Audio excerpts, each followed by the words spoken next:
Start.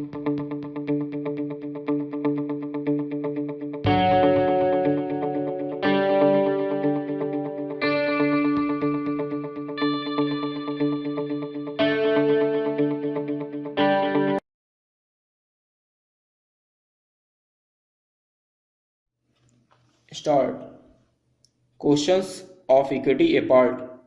The mode and scale of subsidizing has had two effects. One has been to induce a faster rate of growth of enrollments at this level than is otherwise likely to have taken place. In several parts of the country, the fees charged for higher education have remained unchanged for decades, and the rising costs have been almost wholly covered by the subsidies from government. Higher education has therefore become almost free for those who are in a position to meet the other related expenses.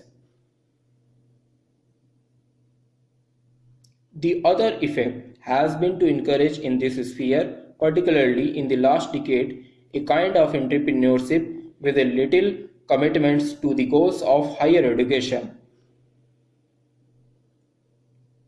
where the rate of subsidy is high and the rest of expenditure can be almost wholly covered by fees collected from students.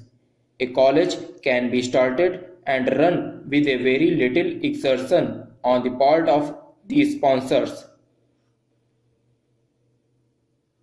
In Delhi, 95% of the excess expenditure of a college on all approved items over its income from fees is met by the university's grant commission.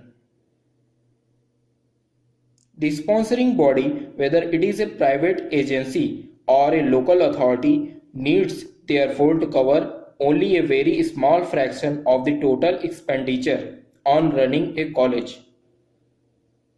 Naturally, there is no dearth of entrepreneurs from starting college with an eye on the patronage and influence they can exercise through their control over them.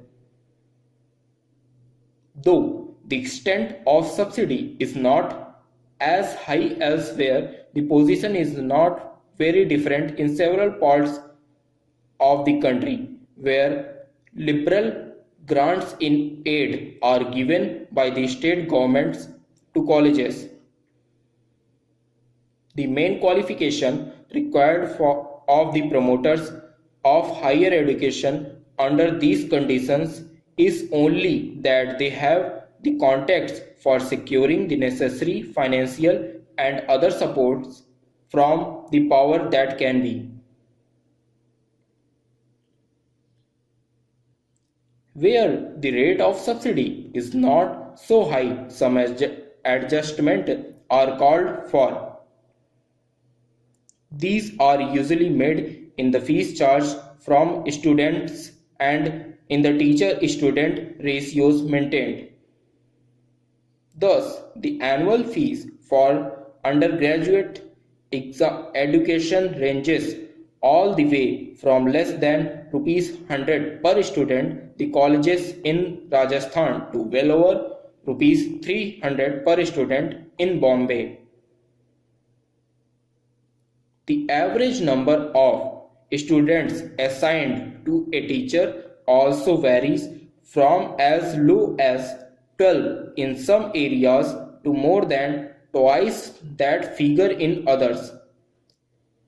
This subsidy has to be discontinued.